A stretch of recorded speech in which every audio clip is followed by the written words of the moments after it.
Hello and welcome back to my channel. I'm Brianna and I do videos all about lifestyle, fashion, beauty, handbags, accessories, anything that you can think of. I probably will make content about it. Today we are going to be doing my favorite purchases of 2023. This is gonna range from handbags to hair to gadgets. So let's get right into it. So hands down, one of my favorite purchases items of the year is my Celine belt bag. I bought this in November. So it is like cheating a little bit, but honestly, this is like one of my most used handbags. Like I have not stopped using it. I bought it from eBay from I think from a Japanese consignment shop, but it's in like fine condition. It was under $400. So like you can see like there's some, I guess you can't even really say because it's like the light is hitting it. So there's just like some wear on the flap and just like some scratches all around. The strap is not in like perfect condition, but it does the job. It fits a ton. It is like such a workhorse bag. And I have been looking for a shoulder bag that fits a lot of stuff, but isn't overly large. So like I have tote bags that I love. Like I have my two Neverfulls that I'm obsessed with, but sometimes I just want a bag that is not a tote that I could throw everything in. And the fact that this shoulder strap is so short is insane and perfect. Like I never knew that I wanted a short shoulder strap because I am 5'2", so every shoulder bag comes down to like my waist. This comes like right, it does come down to my waist, but a little bit above, but I think because it is so short and it's not adjustable, it's like the perfect length and I'm obsessed with it. And I would say like this isn't like the easiest bag to open and close, but I do like the little snap closure that it does have because I can leave the zipper open, but my bag is still pretty secure. So this is like still packed with what I needed yesterday while I was out of the house. So it's just like, there's so much room in here. A bag that I've like looked at many times before, and then I was like, you know what? I think that this is exactly what I'm looking for. Has the feet, it's a nice like neutral. Obviously this is more like gray purple, so it's a little bit of an odd color, but I find that I can wear it pretty much all the time. Second thing is my Aura ring. I do have a whole blog post review of it. I bought this in July and it was really to help with my cycle. So I did sync it to Natural Cycles, which is an app that is able to be synced with the Aura ring. I think it's the only one at this time. I think they might be releasing some more partnerships soon, but I have tried every wear activity tracker known to man except the Apple Watch. I've tried them all, and I am just not somebody who can wear something on my wrist constantly. However, I do love rings. So I was like, once I saw the Aura ring, I was like, that's actually like the best idea ever. And it was definitely a splurge. I did get the silver because it was cheaper, and honestly, it's fine. I don't mind it. I would love the gold, but it doesn't bother me, and I mix metals, so that doesn't bother me at all. But it is the best thing in the world. It tracks, like I said, I have a whole blog post about it, but it tracks my sleep. It gives me a readiness score in the morning based on my sleep, my heart rate, my resting heart rate, the activity from the day before, and it'll basically tell you like how much activity you should do that day. And you have like a baseline readiness level that like you should really try to hit every day. I definitely don't. It tracks your heart rate. It now tracks your stress.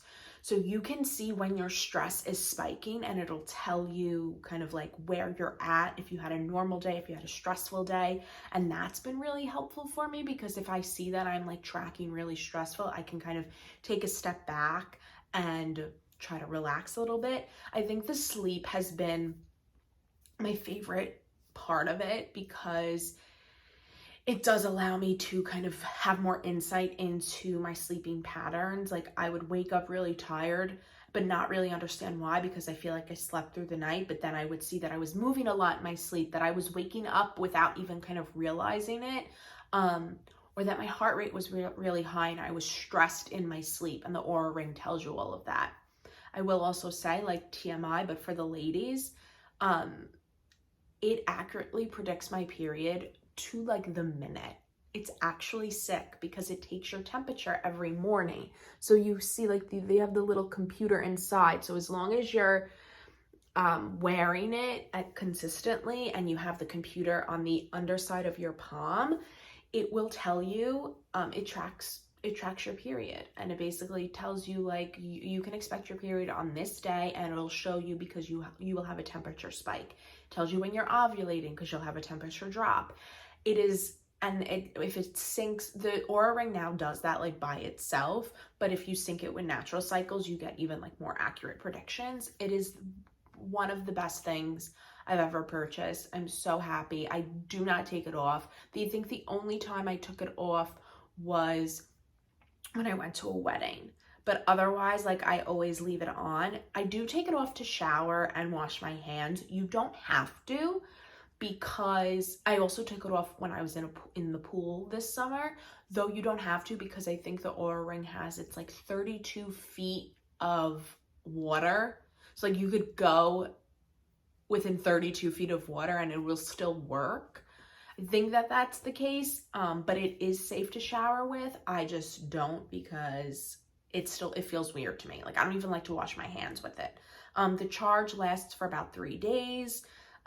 It charges within maybe 20 minutes. It is an incredible thing if you are looking to really track your cycle, or just get better insight into your health and wellness. Shit that I'm going to talk about is my Nook Glow Light 4 Plus. Now, I have a Kindle, but I've had a Nook the Nook is the first e-reader that I ever got. Like, when the Nook came out from Barnes & Noble, like 15 years ago, or whenever it was, that was like one of my, I think my birthday or my Christmas gift that year.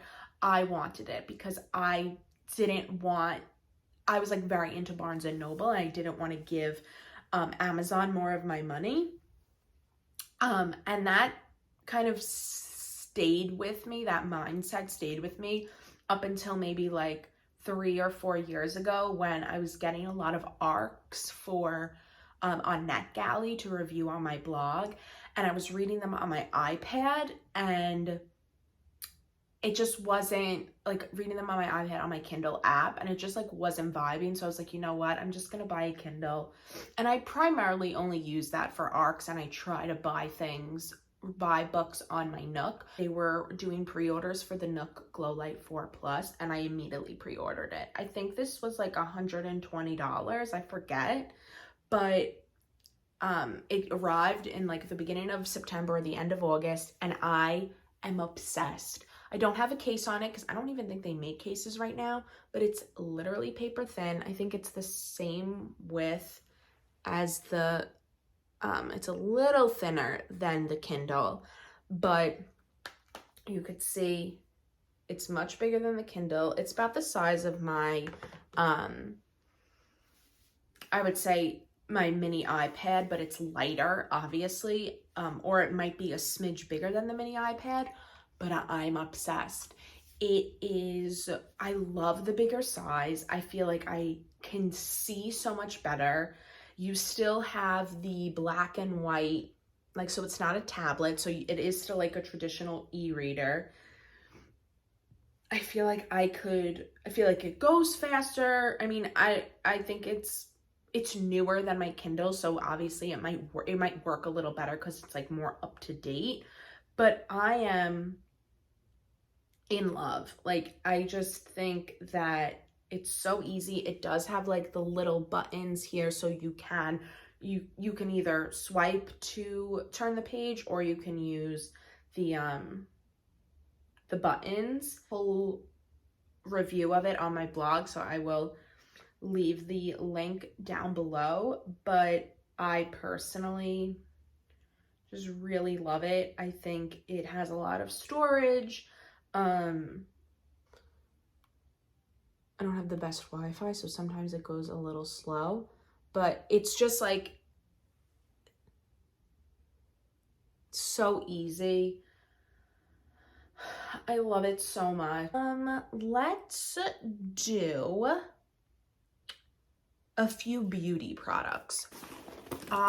This was like the year of hair for me in a way, because I felt like I needed to like just get better at my hair, and I bought the Shark Flex Style because I think it was sometime either the end of 2022 or the beginning of 2023 that my sister bought a pre-loved Dyson Airwrap, and we tried it and I liked it. I did not like it enough to buy it myself when I moved out. So I was like, you know what?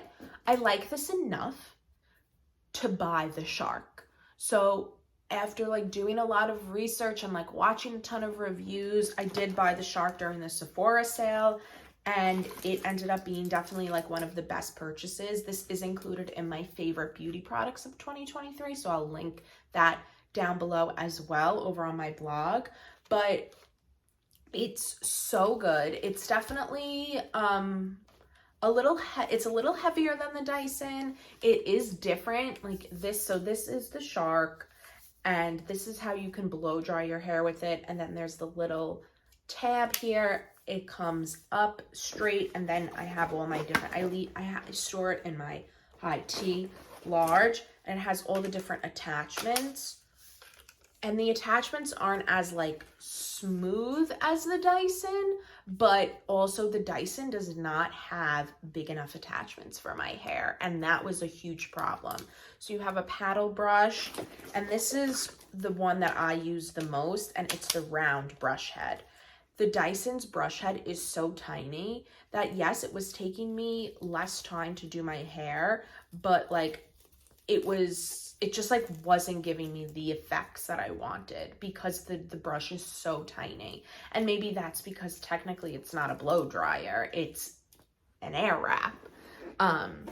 But I can do my hair so fast with this. I just like, you just take it through. It's so, so good. I will say that, oh, and then it comes with a smoother, which I just started to use to help like with frizz. And then you get 2 attachments for curling. These are longer than what came with the Dyson that we bought, which I think was the older one, but it does still have the like the arrows on it. So the arrows are facing the opposite way right now. Oh no, they're not. So like, I think it turns that way. I don't know. The arrows confuse me. I will say that it is definitely is a learning curve. Not so much for the paddle brush or the round head brush, because I used the Dry Bar Double Shot, which is a round brush blow dryer. And that's kind of how I've been blowing my hair for the past like 4 years. Because I don't know how to use a regular blow dryer. But it does definitely take a learning curve to use the curlers. And I have to say, I've had this I bought it in April. I did not successfully use the curlers until 2 weeks ago. And I didn't love how my hair came out. I used the paddle brush, not the paddle brush, the round brush on my hair 2 days ago. Or maybe yesterday? I don't remember when I blew my hair. I don't even know what day it is. And like, this is how it usually comes out. And like, I've slept on it. It's like a little wavy. It's not super straight, But this definitely takes a learning curve, and you're supposed to, what I've found out is like your hair is supposed to be damp. This isn't a curling iron. It is a true air wrap type of device where you are going to curl your hair while it's wet. So that definitely, it takes a little while to learn. But it is definitely like one of my favorite products. I used it a ton. It is so fast. I have very thick hair and a lot of hair, and it dries my hair super fast, and it's like the best. That's that. More end of year videos coming soon, but make sure to like, comment, subscribe. Let me know what else you want to see from my channel in 2024. I can't believe it's almost here. And yes, make sure to follow me on social media. Go read my blog, royallypink.com. There's over 12 years of content on there. And I will see you in my next one. Bye.